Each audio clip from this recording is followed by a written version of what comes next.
Amém, glória a Deus. Boa noite, igreja. Quantos estão vivos aí? Tá todo mundo vivo aqui ainda? Amém. Glória a Deus. Assim como a pastora disse, eu estou um pouquinho gripado, estou um pouquinho com dor no corpo, mas Deus vai dando graça, né? Nós estamos aqui nessa noite mais uma vez, dando tudo aquilo que nós temos para poder adorar e engrandecer o nome de Cristo. Amém? Então, onde você está, pegue a sua Bíblia e abra na Epístola aos Hebreus, capítulo de número 10, do 23 ao 25. Livro de Hebreus, capítulo de número 10, do 23 ao 25. Um texto conhecido, principalmente para aqueles que amam o ambiente eclesiástico, o ambiente de igreja. E hoje eu quero trazer à sua memória novamente esse texto, o qual nós devemos zelar por ele. Hebreus capítulo de número 10, do 23 ao 25.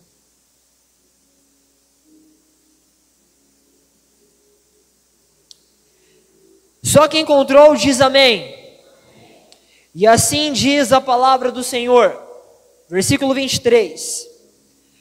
Apeguemo-nos firmemente, sem vacilar, à esperança que professamos, porque Deus é fiel para cumprir sua promessa. Pensemos em como motivar uns aos outros na prática do amor e das boas obras. Atenção total aqui agora, versículo de número 25. E não deixemos de nos reunir, como fazem alguns, mas encorajemo-nos mutuamente, sobretudo agora que o dia está próximo. Amém? Queridos, hoje eu quero tratar acerca de um assunto que tem muito a ver com aquilo que nós realizamos aqui agora. O tema da mensagem hoje é a importância de congregar. No texto que nós lemos aqui, naquele contexto daquela época que o escritor de Hebreus enviou essa mensagem a este povo aqui, os leitores dessa mensagem, dessa carta, eles estavam sendo tentados a abandonar a fé em Cristo e voltar às práticas antigas antes deles aceitarem, antes deles conhecerem, a Cristo de fato. Muito em razão da perseguição que aquele povo e os leitores dessa epístola aqui, dessa carta aqui, estavam enfrentando. No entanto, todavia, o escritor de Hebreus, ele vai convidar esse povo que ele estava destinando essa carta a se apegarem firmemente à esperança que eles professavam, além de expor valores importantes aqui para nós. Versículo 23, coloca aqui para mim, Guzmão, por gentileza. No versículo 23, nesse texto aqui em específico, o escritor de Hebreus vai relembrar os leitores acerca da esperança que esse povo aqui em questão aguardava. Além de trazer no cenário algum dos atributos de Deus. Um atributo de Deus é a fidelidade, ou seja, a fidelidade em cumprir a promessa. Hebreus capítulo 10, versículo de número 37, a Bíblia vai dizer para nós: pois em breve virá aquele que está para vir, não se atrasará. Versículo 23, aqui que nós lemos, a Bíblia vai dizer para nós: porque Deus é fiel para cumprir a sua promessa. Ou seja, versículo 23, o escritor de Hebreus aqui vai falar para nós acerca da vinda de Cristo. Aquele povo que o escritor de Hebreus destinou essa carta estava sendo perseguido em razão da fé em Cristo. E eles estavam sendo tentados a voltar às antigas práticas. Porém, o escritor de Hebreus falou: apeguem-se firmemente, não vacilem, vigiem, acerca da esperança que os aguardavam. Que esperança é essa? A vinda de Cristo. Versículo 24, olha só. No versículo 24, a gente vai conseguir aqui perceber, visualizar, olhar a importância e o papel daquilo que nós chamamos de comunhão. Comunhão. Em outras palavras, o escritor de Hebreus aqui vai expor os ingredientes e a razão de nós estarmos reunidos como igreja, como família. Porque a igreja de Cristo é uma família. Não é à toa que nós nos chamamos de irmãos, porque nós somos filhos de um mesmo Pai. Hebreus capítulo 10, versículo 24, ele vai expor, o escritor de Hebreus vai expor alguns ingredientes. Como suportar a perseguição? Através do amor e através da prática de boas obras entre eles ali. A única maneira que esse povo aqui que foi destinado a essa carta tinha para poder suportar a perseguição em razão da fé em Cristo era o amor mútuo e a prática de boas obras. Eram os atributos necessários para que eles pudessem suportar a perseguição. E o versículo 25, que é o que eu quero enfatizar aqui hoje com vocês, em razão, de acordo com aquilo que nós iremos tratar aqui hoje. Versículo 25, de acordo com o tema dessa pregação, esse versículo ele vai se constituir como o versículo mais importante. O versículo 25 vai expor para nós o aspecto que se torna indispensável para a gente poder executar, realizar, se lembrar da vinda de Cristo e também de praticar o amor e as boas obras. Qual é o atributo necessário? O congregar. A comunhão entre os irmãos. Na minha versão aqui está escrito, e não deixemos de nos reunir. Em outras versões bíblicas está escrito, e não deixem de congregar. E não deixem de congregar. E uma das razões aqui, um dos motivos que o escritor de Hebreus vai mostrar para nós acerca de congregar, vai ser muito pelo fato desses cristãos aqui, aos quais a carta foi destinada, a epístola de Hebreus foi destinada, estarem sendo perseguidos em razão da fé em Cristo. Então a tentação, a vontade, o desejo de voltar às práticas antigas era algo muito latente entre eles. E é por isso que o escritor de Hebreus fala, apeguem firmemente, lembrem-se de que Cristo voltará. O dia está próximo, Ele está vindo. Apeguem-se firmemente à esperança. Era isso que ele estava falando. Toda perseguição gera uma glória maior. Era isso que ele estava expondo aqui, o escritor de Hebreus. É isso que ele estava falando. E o que acontece? Em razão da perseguição, algumas pessoas aqui entre esse povo não estavam se habituando, estavam adquirindo o costume de não se reunir mais, de não ser igreja mais, de não estarem juntos mais. Porém, o escritor de Hebreus vai mostrar aqui para nós que a única forma deles suportarem a perseguição era a prática do cristianismo, do evangelho entre eles ali como igreja. A única maneira. Quer suportar a perseguição? Se reúna como igreja, orem, levantem cânticos a Deus. É que nem aquela frase, né? A união faz a força. A união entre o povo de Deus faz a força para que Cristo seja glorificado. Traduzindo aqui, se eles não fossem igreja, eles iam cair da fé de uma maneira definitiva. Eles iam ficar cada vez mais fracos se eles não adquirissem o costume de estar na igreja, de congregar.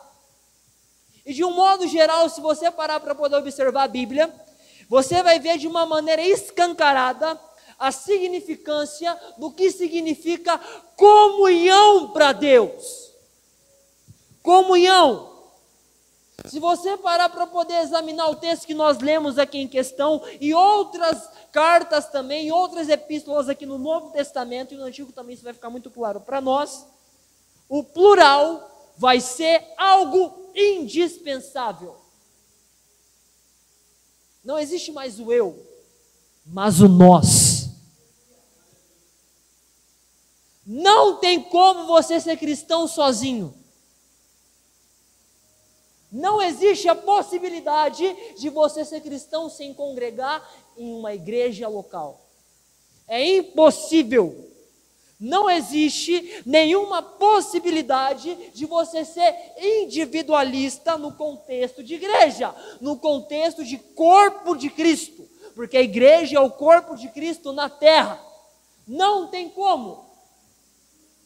Ou seja, o seu ego ele não deve prevalecer em nenhuma parte na noiva de Cristo, na igreja, na congregação local. O seu ego não deve prevalecer, mas o nós. Por isso que a igreja ela é chamada também de comunidade. Não existe apenas uma pessoa, existe o nós, onde nós estamos nos reunindo para adorar um só Deus. Porque, irmãos, se a gente não congrega, se nós não estamos comungando com os nossos irmãos em Cristo aqui, algo vai ser bem escancarado. A gente não tem Cristo nas nossas vidas. Se você não congrega em um corpo de Cristo, numa congregação local, se você não tem Cristo, não tem Cristo. Porque Deus ele criou o homem, Deus ele criou o ser humano para ser um ser relacionável. Deus criou o homem para ser um ser sociável. Relação, relacionamento uns com os outros, comunhão. Deus criou o homem para isso. Não tem como ser cristão se você não está num corpo local. Não tem como. Não tem como. Então o fato de Deus ter criado o homem para relacionamento não somente com ele, mas com as pessoas à nossa volta, algo vai ficar escancarado. Esse relacionamento com as pessoas à nossa volta vai apontar a principal razão que Deus criou o homem: relacionamento e comunhão com ele. À medida que nós temos relacionamento, comunhão com Deus, automaticamente você deve se relacionar com os irmãos à sua volta, porque esse é o desejo de Deus, que nós vivamos como igreja e como família. Tudo se resume na comunhão com Deus. Deus criou o homem para relacionamento, para comunhão. Deus envia Cristo para que a comunhão pudesse ser restabelecida entre ele e os homens. Cristo volta justamente para ter comunhão conosco novamente. Então tudo se resume em comunhão. Não tem como você ser cristão se você não congregar em um corpo local. É impossível. Como nós vamos ser cristãos se a gente não congrega numa igreja local? Eu estou falando a respeito do congregar aqui hoje. Amém? Irmãos, existem inúmeros argumentos, inúmeras falas, inúmeras desculpas que os famosos desigrejados usam para não poder estar indo em uma comunidade local, para não estarem integrando o corpo de Cristo. Porém, tais razões se baseiam em acontecimentos, em fatores equivocados que talvez essas pessoas, esses desigrejados, possuem sobre igreja. Então nós precisamos entender uma coisa aqui. Se faz necessária uma concepção básica. O que não é igreja? Nós precisamos definir aqui o que não é igreja. Amém? A primeira coisa, igreja não é ponto de encontro. Você não vem à igreja para poder cumprir tabela. Você não vem à igreja para poder bater ponto. Você não vem à igreja para isso. Não vem. Muitas pessoas, elas frequentam igrejas locais somente para poder encontrar pessoas das quais elas têm um laço de amizade e de um bom relacionamento. Isso não é errado. Amém, gente? Isso não é errado. Porque é necessário que nós tenhamos comunhão com quem nós devemos amar, com quem nós amamos.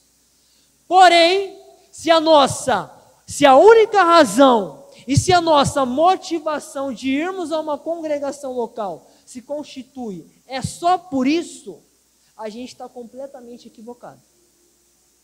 Porque nós não viemos à igreja para bater ponto. A gente não congrega para bater ponto. A gente congrega para ser útil ao corpo de Cristo.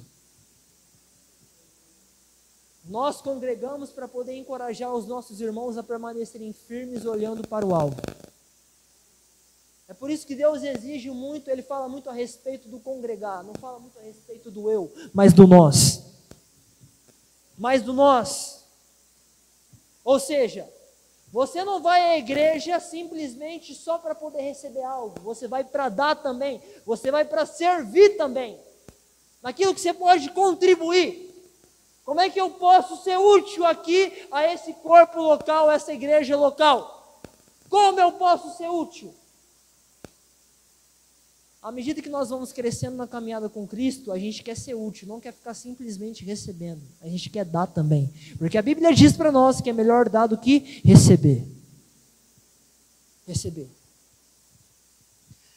Segunda coisa, igreja não é um lugar para você consumir apenas aquilo que você quer.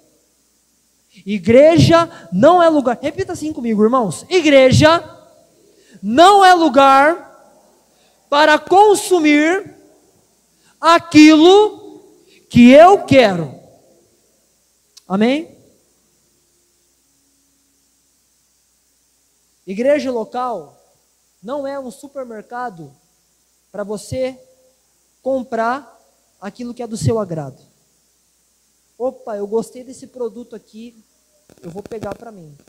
Caramba, esse aqui está muito caro, esse aqui está doído demais no meu coração, eu vou deixar aqui de lado.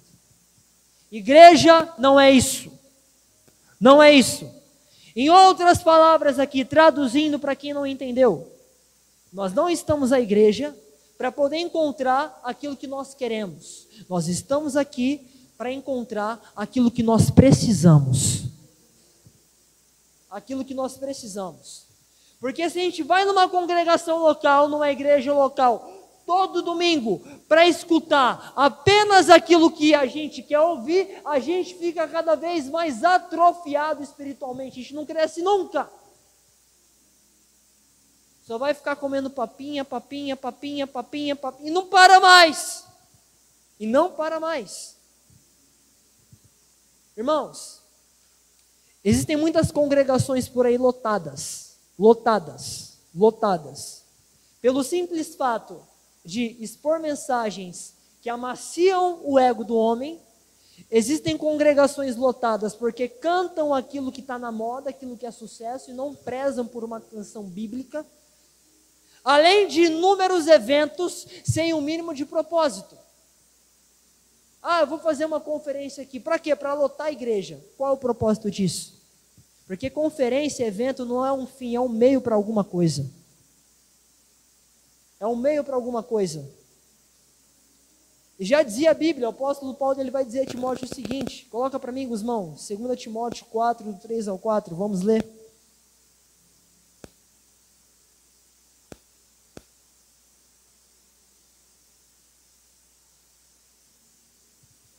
Pois virá o tempo em que as pessoas já não escutarão o ensino verdadeiro, seguirão os próprios desejos e buscarão mestres que lhes digam apenas aquilo que agrada os seus ouvidos.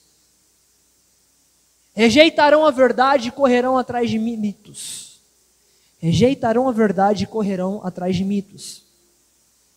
Muita igreja que está lotada não prega mais a respeito da renúncia, da cruz, do que realmente é discipulado com Cristo, mas está preocupado em pregar algo que amacia o ego.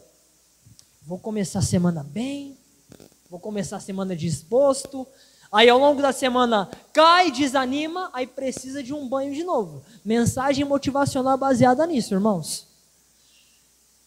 A gente tem que estar careca de saber isso. A gente sabe, mas nós caímos no mesmo erro. Irmãos, nós não estamos aqui para poder falar aquilo que você quer ouvir. Nós estamos aqui para poder falar aquilo que você precisa ouvir. Amém?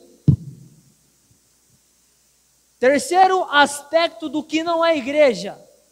Igreja não é somente um prédio com estrutura.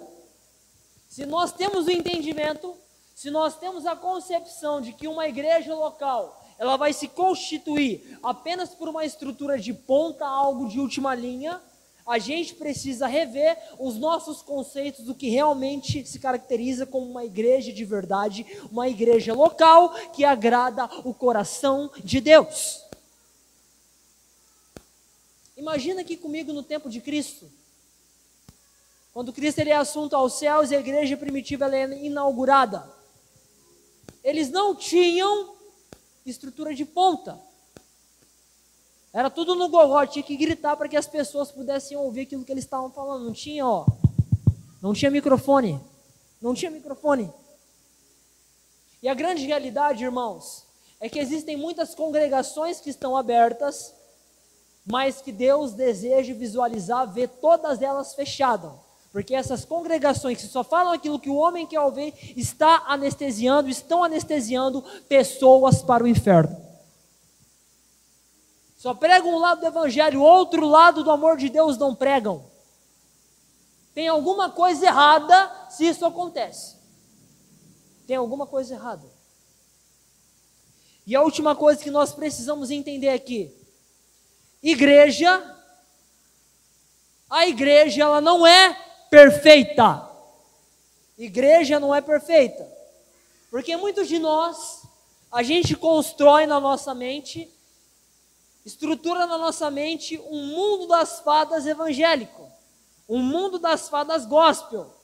Caramba, todo mundo ali na igreja é perfeito, ninguém erra, não vai acontecer nada que vai escandalizar o meu coração, não vai ter pecado nenhum, porque todo mundo é perfeito. Tem gente que pensa assim. A gente precisa desconstruir esse pensamento. Porque infelizmente nós temos visto aí muitos escândalos. Pastor aconselhando o irmão, xingando. Olha, Deus F com vocês. Pastor pego em embriaguez. Tem muitos escândalos. Isso só prova o que para nós? Que a igreja, ela é composta de pecadores que carecem de graça e misericórdia. Irmãos, nem a igreja primitiva, nem a igreja do início, ela foi perfeita. Se você parar para poder ler a primeira epístola de Paulo aos Coríntios, você vai ver isso de uma maneira clara. Olha só o que a igreja lá em Corinto enfrentava de problema. Eu vou citar aqui para vocês alguns dos problemas. Olha só. Divisões. 1 Coríntios capítulo 1 vai falar a respeito de divisões. Segundo problema, olha só, tamanho escândalo. Incesto, onde o homem, ele estava mantendo relações sexuais de maneira contínua com a própria madrasta, algo que Paulo ele vai dizer que nem os pagãos realizavam, nem os pagãos cometiam. Inúmeras imoralidades sexuais, desordem na ceia, na Santa Ceia, na ceia de Cristo, onde vários irmãos eles agiam de uma maneira desrespeitosa com a ordenança, comendo de uma maneira desregrada e até ficando bêbados. Desordem na ceia de Cristo. Igreja primitiva, igreja do início, fazia isso.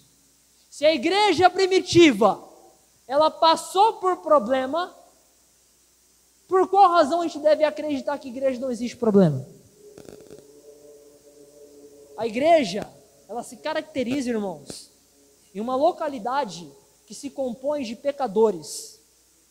Ou seja, todos precisam de graça, todos carecem de misericórdia. Pastor, membro, líder, diácono, todos carecem de graça e misericórdia contínua. Todos. Pelo amor de Deus, destrua essa fantasia de super-herói na sua mente. Pastor não é super-herói, pastor é gente também. Pastor chora, pastor sofre. E muita gente não vê. E muita gente não quer ver. Alguns veem, ignoram, e outros tampam os olhos para não ver. Porque sabe da realidade.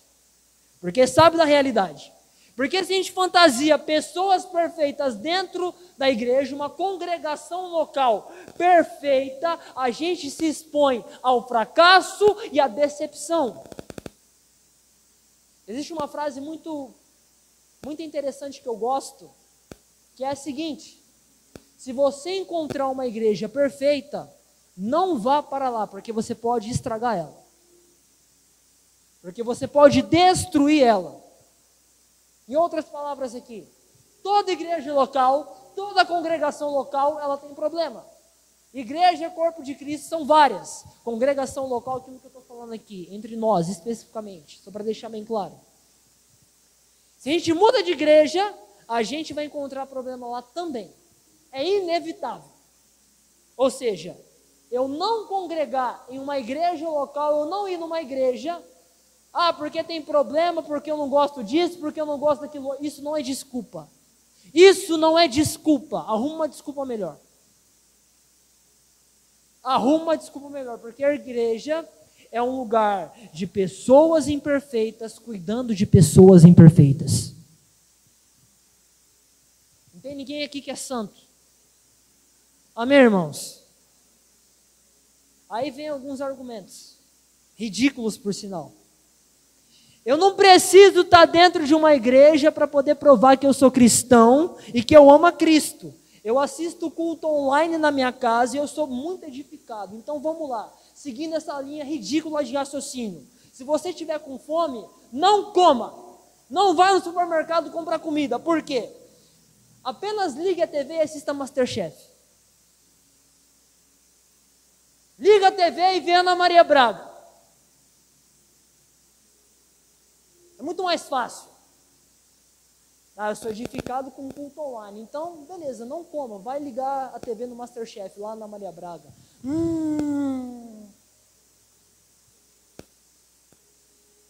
Muito mais fácil.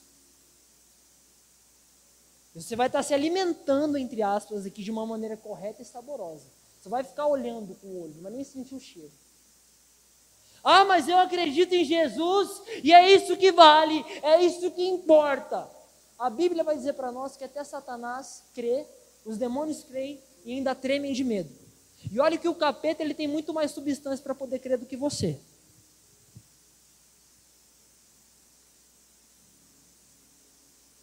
Revê os seus argumentos aí. Está muito fraco. Ou seja, não existe cristão que não congrega em uma igreja local, em uma parte do corpo de Cristo. Ou a gente congrega, ou nós congregamos, ou a gente não tem Cristo nas nossas vidas, porque todo cristão, ele possui a necessidade, o anseio genuíno de estar em unidade com seus irmãos.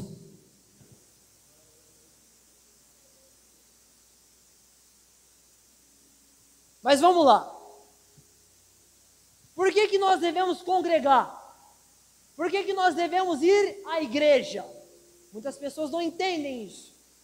Eu vou responder aqui para você hoje, se você não entende. A primeira coisa, a vida cristã, ela requer comunhão. A Bíblia vai dizer para nós em inúmeros textos, a Bíblia vai expor para nós diversas vezes do quão importante é os irmãos estarem reunidos. Porque a igreja é o corpo de Cristo, onde nós somos irmãos de um mesmo Pai. Não é à toa que a gente se chama de irmão. A vida cristã ela requer comunhão uns com os outros.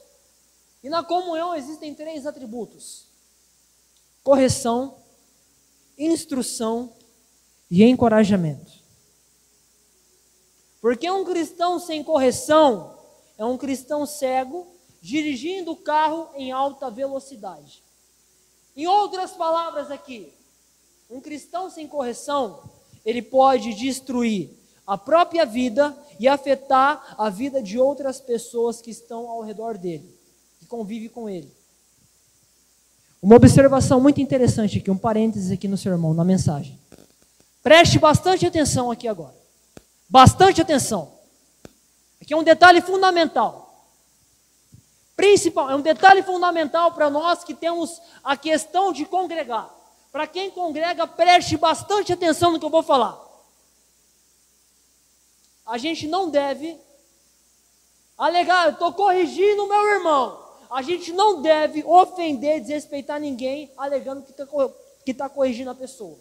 Seja lá quem for. Porque uma coisa se constitui em você aconselhar e você orientar a pessoa com amor. Outra coisa é ofender e desrespeitar. Porque se a pessoa não tem maturidade, ela não tem bagagem, ela não tem caminhada cristã o suficiente para poder escutar uma correção sua, você pode estar matando a fé dela. Eu estou falando de algo aqui que eu já vi muitas vezes acontecer. Existem inúmeros casos de pessoas afastadas de Cristo que foram ofendidas por irmãos que não souberam corrigir de uma maneira adequada. Não trouxe para perto. Queria ser o dono da razão, o dono da verdade e ficou apontando. Certa vez eu fui evangelizar juntamente com o Guzmão numa festa. A gente evangelizou numa festa ali, 4 anos atrás, né, Guzmão? 4 anos atrás. E a gente encontrou 2 mulheres, 2 meninas em específico. E as 2, elas chegaram em nós, nos abordaram, começou a conversar com a gente e tal. E eu falei para ela a razão de nós estarmos ali, por que eu fui naquele local. Falei, eu estou aqui para poder pregar o evangelho, estou aqui para poder apresentar algo que vai mudar a sua vida. Estou aqui para poder falar de Jesus para você. E quando eu comecei ela a falar, ela meio que me interrompeu, falou bem assim, eu sei tudo que você está falando. Tudo que você está dizendo, eu sei a Bíblia de cabo a rabo, eu sei tudo que você está falando aí para mim. Mas quando eu caí em pecado, não teve ninguém para poder me ajudar a levantar. Veio outra amiga que falou bem assim, eu canto na igreja desde criança.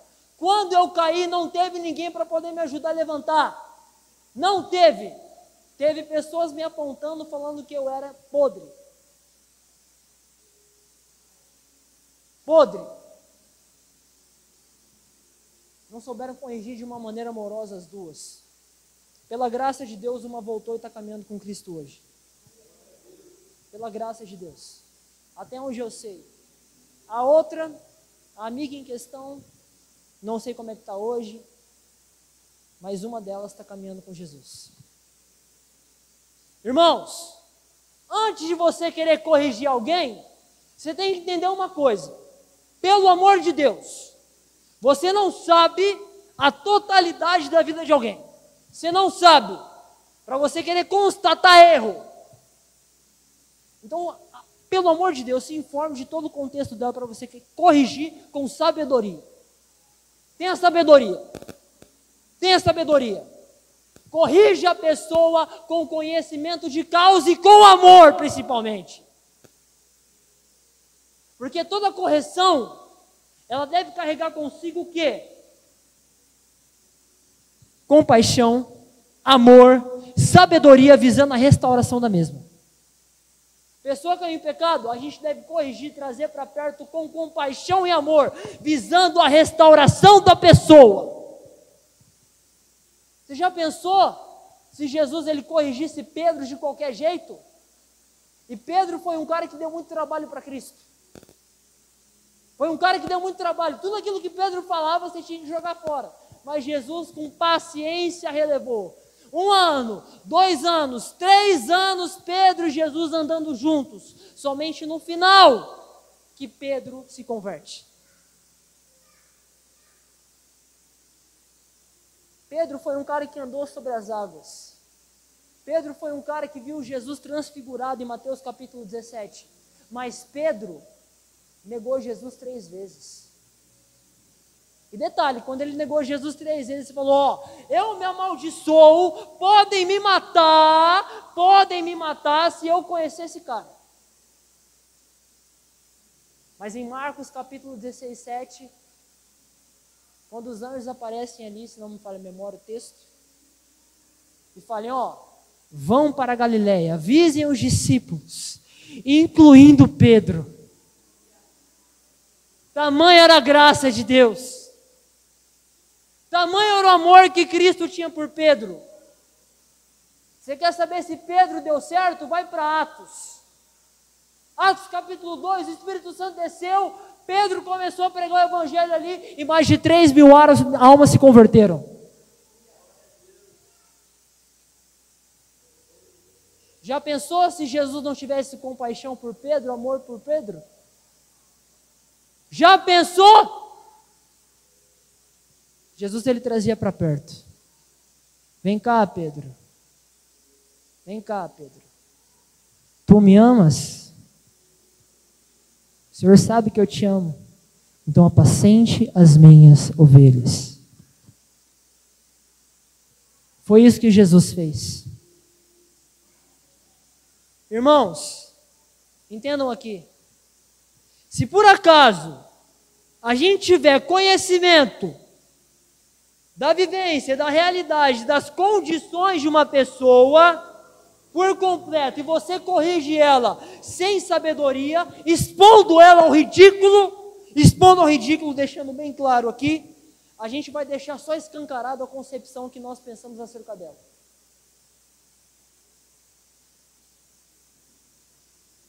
E isso, para quem não tem o mínimo de discernimento, para quem não tem o mínimo de sabedoria, esse ato, essa correção sem sabedoria, possui um potencial absurdo de gerar uma mágoa no coração da pessoa que pode ser irreparável.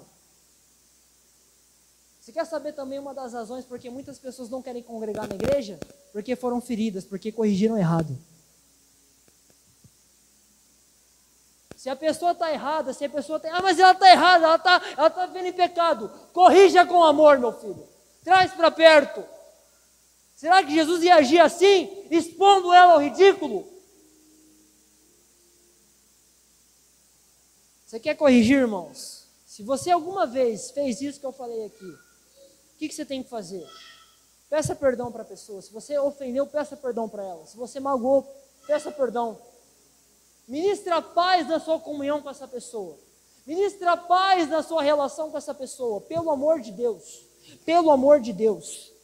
Se você errou com a pessoa no privado, peça perdão no privado, você e ela, Deus está de testemunha. Se você errou publicamente, na frente de todo mundo, peça perdão publicamente, porque é isso que a Bíblia instrui para você fazer. Se você errou perante as pessoas no público, peça perdão publicamente. A Bíblia instrui assim. Você quer corrigir a pessoa?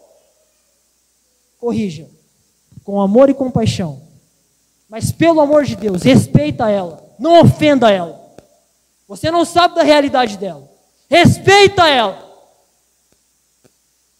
Eu posso ouvir um amém? Voltando aqui agora. Um cristão fora da igreja, ele não tem correção, ele não tem instrução. Segundo aspecto aqui. O cristão ele sem instrução, ele pode ter boas intenções no coração, mas se ele não for instruído dentro de uma igreja local, naquilo que ele deve realizar na vida dele, de acordo com aquilo que a Bíblia fala, amigão, ele vai ficar errando constantemente, ele vai bater a cara constantemente, ele não vai aprender nunca. Então um cristão que está fora da igreja, ele não tem instrução, ele não tem correção. É por isso que é importante o congregar, unidade, eu e você, você e eu. É importante nós congregarmos. E um cristão que está fora da igreja, ele não tem encorajamento. Porque se a gente não é encorajado com pessoas que lutam com problemas semelhantes, iguais aos nossos, o que acontece? A gente fica desolado. A gente acaba cedendo na guerra do nosso cotidiano, no nosso dia a dia. Pô, caramba, cara. Se na igreja está difícil, o que dirá fora da igreja? Às vezes a pessoa ela luta contra um problema ali, o irmão ao lado está com o mesmo problema na família. O que vocês devem fazer? guerrear juntos, orar juntos, caminhar juntos. Mas agora, se você sair, não adianta. Vai ficar extremamente difícil. Resumidamente aqui, a gente não consegue se nós estamos longe da igreja, deixando bem claro, porque a vida cristã ela requer comunhão. Se nós não estamos em comunhão, a gente não consegue visualizar onde nós estamos, aquilo que a gente está fazendo de errado ou de certo, aquilo que a gente precisa mudar. E muito menos se a gente não tem comunhão com os outros, a gente não tem comunhão com Deus. A gente não tem um relacionamento sólido com Ele. Se a gente não congregar, se a gente caminhar sozinho, vai ficar muito difícil. Quer ver uma coisa? Muitas pessoas falam, eu quero ouvir a voz de Deus. Eu quero ouvir a voz de Deus, mas Deus não fala comigo. Não é que Deus não fala com você, é que você não abre a sua Bíblia. Como que Deus ele vai falar com a gente se a gente não vai na igreja local que nos ensina a interpretar a Bíblia com solidez, com maturidade, da maneira certa? Não tem como a gente aprender sobre a Bíblia se nós não estivermos aqui em congregação local. Ah, mas eu vi no YouTube o cara pregando lá. No YouTube está cheio de heresia, filho, cuidado. Tem muita gente ensinando coisa errada. Se você não prestar atenção, já era. Porque, irmãos, se a gente tem uma comunhão, um relacionamento sólido com Deus, a gente vai saber discernir e escutar a voz dele. A pessoa que tem relacionamento com Deus, presta atenção aqui, irmãos. A pessoa que tem relacionamento e comunhão com Deus, ela vai saber escutar a voz de Deus e vai comprovar na palavra. É claro, é certo. Porque nós não podemos buscar em pessoas aquilo que somente Deus pode entregar. Amém?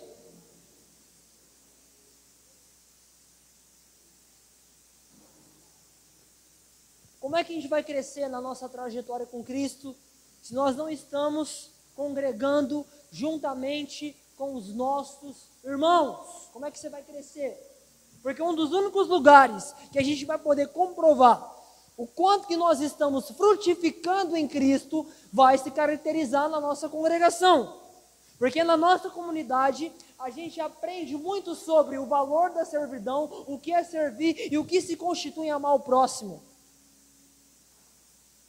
Coloca para mim aqui, Guzmão, João, capítulo 13, versículos 34 e 35.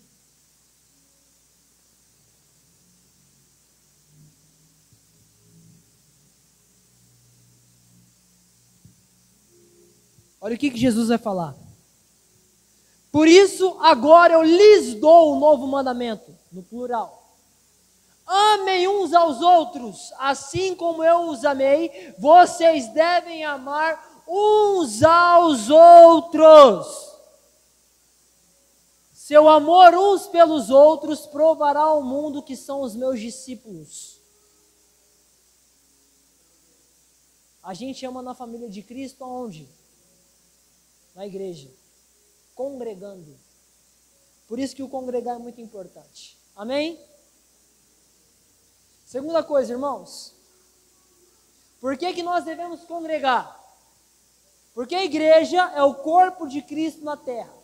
A gente deve se fazer uma pergunta muito interessante aqui. Como a gente vai se manter vivo se nós, como membros, estamos fora de um corpo?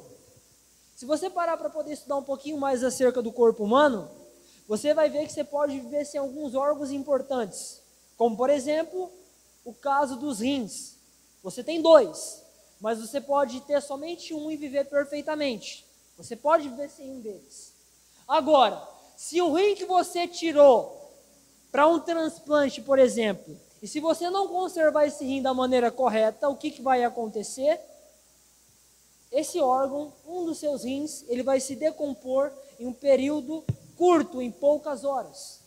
Se você tirar um rim de alguém e colocar fora do corpo e não conservar ele da maneira correta, ele vai se decompor, ele vai acabar se deteriorando em poucas horas. Por quê? Está fora do corpo. Está fora do habitat natural, entre aspas, dele ali. E o que isso nos ensina? Um membro dentro do corpo de Cristo, o cristão dentro de uma igreja local, dentro do corpo de Cristo, ele tem a sua vocação, o seu chamado escolhido pelo próprio Cristo. Ou seja, ele vai ter função. A igreja a qual ele está inserido pode ser edificada através da vida dele. Porém, se esse membro ele está fora do corpo de Cristo, o que acontece com ele? Ele apodrece, ele fica podre. A vida dele acaba não tendo mais, a vida dele não tem mais sentido. A vida dele pode ser destruída. E traduzindo aqui, deixando bem claro, não existe Cristo nessa pessoa. E a mesma pessoa, ela pode se caracterizar como sobrevivente, porque não existe vida fora de Cristo. Não existe. A Bíblia vai expor para nós o seguinte: a Bíblia vai expor para nós que todos dentro do corpo de Cristo, todo cristão, ele depende uns dos outros. Coloca para mim, Gusmão, Gálatas capítulo 6, versículos 1 e 2.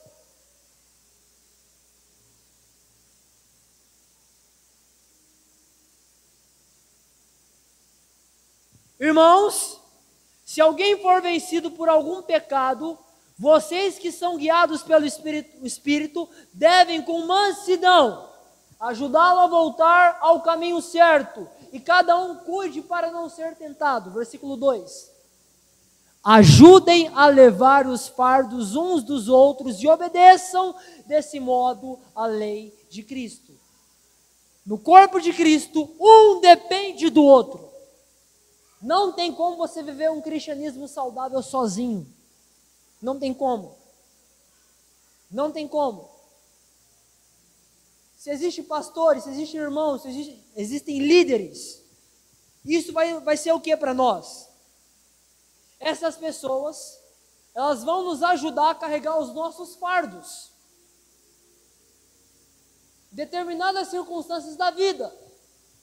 Você vai estar passando uma dificuldade, para onde você corre? Para o pastor, para a pastora. Pastor, me ajuda aqui. Pastora, me ajuda aqui. Eu estou com uma dificuldade tremenda nisso aqui. Me ajuda. Isso é levar fardo uns dos outros, querido.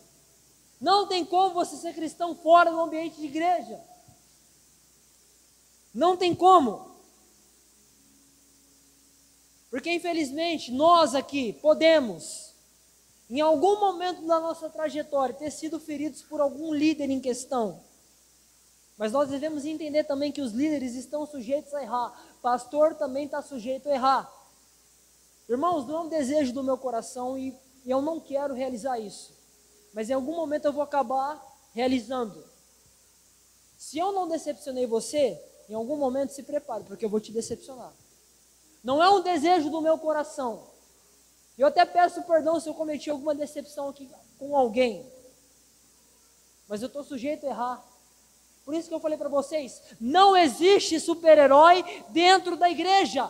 Todos nós carecemos da graça e da misericórdia de Deus. E como é que a gente resolve essa questão? Na mesa, na comunhão com os nossos irmãos em Cristo, porque quando a gente está em comunhão e quando nós somos vulneráveis uns com os outros, o perdão ali ministrado vai servir como? Como bálsamo para as feridas se cicatrizar. Você quer ter uma ferida cicatrizada com alguém? Peça perdão. Libere perdão para essa pessoa. Que automaticamente a tua ferida vai ser cicatrizada. Porque você está em comunhão, em mesa. A comunhão serve para isso. Amém, irmãos? Porque pior do que não congregar é a gente estar distante da igreja. A gente precisa entender que Cristo, Ele nunca vai nos decepcionar. A gente precisa realinhar a nossa rota, olhar somente para Ele, prosseguir firme para o alvo. Porque a partir do momento que eu coloco toda a minha esperança em pessoas, eu acabo me frustrando e me decepcionando. Agora, quando eu coloco os olhos em Cristo, eu vou avante ao alvo. Você pode ter se decepcionado com algum pastor, algum líder, com alguma pessoa. Mas Jesus, Ele não ocasionou essa ferida em você. A sua postura tem que ser diferente. É difícil? É. Dói. Oh, como dói. Oh, como machuca. Mas a sua postura deve ser diferente. Libere perdão. e olhe somente para Ele. Amém? Terceira coisa, já estou encerrando. Por que nós devemos congregar? Nós vamos congregar, a gente vai numa igreja para poder agradecer a Deus. A gente vai para agradecer a Deus, a gente vai para glorificar a Deus por todas as bênçãos que Ele nos concedeu, que Ele derramou sobre nós. E também a gente vai glorificar a Deus pelos problemas, pelas adversidades, porque nos problemas é que nós somos cada vez mais maduros, a gente intensifica a nossa comunhão com Deus e a gente amadurece através dos problemas. Então glorifica a Deus também com os problemas. A gente tem que ser grato a Deus por tudo, irmãos. A Bíblia diz para nós que todas as coisas cooperam para o bem daqueles que amam a Deus, que são chamados segundo o seu propósito. Então glorifica a Deus pelos problemas. E infelizmente, se nós temos um coração ingrato com aquilo que nós temos, um coração ingrato se torna um terreno fértil para o pecado. Infelizmente. Então todo filho de Deus, toda pessoa que se diz cristã, ela deve cultivar o quê? A virtude da gratidão. Seja grato. Porque a virtude, ela prepara o nosso coração para poder receber bênçãos. Mas a gratidão, ela glorifica cada vez mais a Deus. Irmãos, o fruto da comunhão, o fruto do congregar, produz amor e compaixão pelo próximo. A gente passa a ser mais grato quando nós vemos uma pessoa que está precisando mais do que nós. A gente observa o irmão que tem uma situação mais difícil do que a nossa e a gente passa a ser grato. Então o que a comunhão ela gera? Opa, peraí, se tem um irmão do meu lado que está passando dificuldade, eu vou me mover, vou chamar os outros aqui, vamos ajudar esse irmão aqui que está precisando. Porque na comunhão tudo se resolve da melhor maneira possível. No congregar, tudo se resolve da melhor maneira possível. A Bíblia diz para nós, como é bom e agradável os irmãos que vivem em união.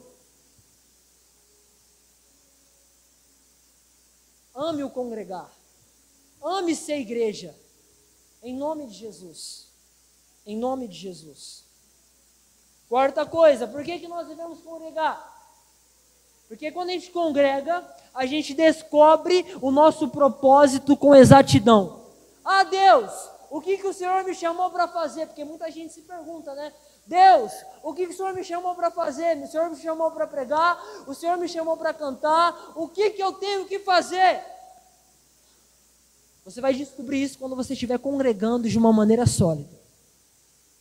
Porque quando nós estamos congregando de uma maneira sólida em uma comunidade local, a gente vai descobrindo aos poucos aquilo que Deus nos chamou para poder fazer. Aquilo que Deus nos vocacionou para poder realizar no seu reino. Quando nós estamos em comunhão, a gente aprende realmente o que é servir.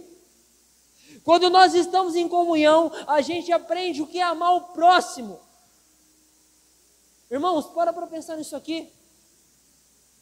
A única localidade na face da terra, no mundo todo, a única, que um empresário que é diácono, bem-sucedido, rico, talvez milionário, a única localidade que um empresário rico limpa uma cadeira, coloca uma cadeira para um morador de rua sentar, é na igreja.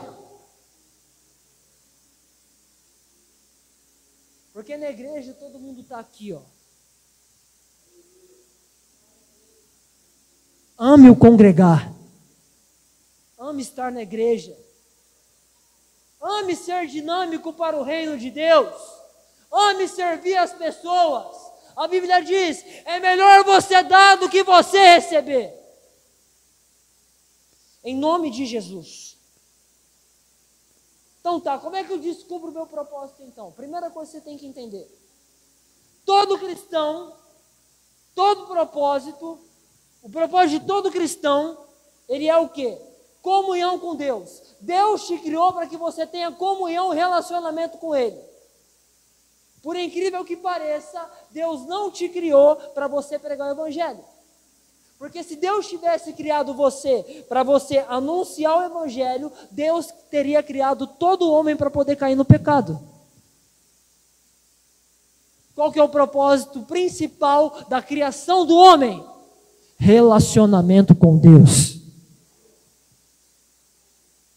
E quando você realiza esse chamado de relacionamento, você aos poucos vai descobrindo de uma maneira exata aquilo que Deus chamou você para fazer dentro da igreja. E qual é a forma eficaz?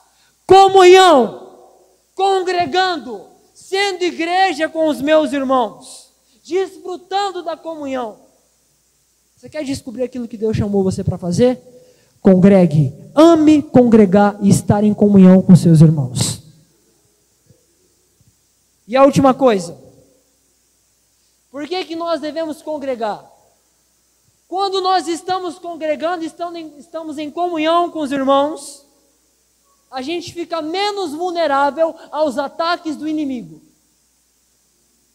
Quando a gente está numa igreja local, a gente passa a visualizar as dificuldades de uma maneira diferente. A gente fica menos vulnerável aos ataques de Satanás. Porque os ataques do inimigo, gente, a gente não pode nem perceber, mas o inimigo está atacando. Ah, eu não estou no radar do diabo, o diabo não quer o meu mal. Você está no radar dele, não adianta. A Bíblia diz que o inimigo, ele ruge como um leão, ele é como um leão ao nosso derredor, pronto para nos tragar. Ele está esperando uma brecha, uma oportunidade para poder, que você caia. E quando a gente não congrega, quando nós não temos instrução, a gente fica cego no nosso campo de guerra. Se nós não estamos no quartel de Cristo, para a gente aprender a contra-atacar os ataques do inimigo e observar as dificuldades de uma outra maneira, a gente está dando brecha, vazão para tudo quanto é área na nossa vida. Você não tem sensibilidade, porque está longe da comunhão. A igreja é um quartel para você poder contra-atacar o inimigo lá fora. A igreja é isso. A igreja é um quartel. Você pega a tua arma, a Bíblia, você aprende aqui com os teus líderes a contra-atacar aquilo que acontece com você lá fora. Irmãos, nós temos somente um culto na semana. Um único dia de culto por semana. Todo domingo, 7 horas, um único culto. Será que a gente não tem o mínimo de vergonha na cara para falar que a gente está cansado? Porque para pensar aqui comigo. A gente vai no trabalho e a gente não falta no trabalho justamente para quê? Para a gente poder ter o nosso salário, para poder colocar comida em casa e para poder pagar as nossas contas, ok? Todo mundo faz isso, não falta no trabalho. Então, por qual razão, por qual motivo, a gente não leva o significado de congregar, de estarmos em comunhão com os nossos irmãos com a mesma seriedade? Porque o trabalho ele vai passar. Aquilo que nós estamos cultivando com Cristo aqui vai ser eterno. Por que você não leva com a mesma seriedade? Ah, não tem problema não. Eu tenho uma célula na minha casa e está tudo bem. Eu tenho uma reunião na minha casa toda semana e está tudo bem. Pelo amor de Deus, a gente tem que compreender algo aqui essencial, monumental, com uma consideração monumental. Célula, reunião nos lares, pelo amor de Deus, não substitui o culto. Amém? O pastor não vai fazer delivery para você, não. Célula não é iFood. Não é delivery. Irmãos, não existe nada mais precioso do que o congregar, de estarmos aqui. Porque a célula, para você que não sabe, é um momento onde a gente pode se abrir. No culto não, porque o culto tem uma liturgia. Eu estou pregando aqui, você não pode falar. Você tem que escutar a mensagem. Agora a célula não, é para você abrir o seu coração para os irmãos em volta. É para isso que serve uma reunião no lar, uma célula. Amém, gente? Célula não substitui culto. Entenda aí, repita assim comigo, célula, pouquinho mais forte, célula não substitui o culto. Amém? Porque é uma coisa a gente ter reunião nos lares em casa. Uma coisa a gente ter uma reunião no nosso lar toda semana em casa. Outra coisa é a gente congregar e estar em comunhão com os nossos irmãos aqui na igreja local. Ame o congregar. Ame estar em comunhão. Amém? Se coloca de pé onde você está.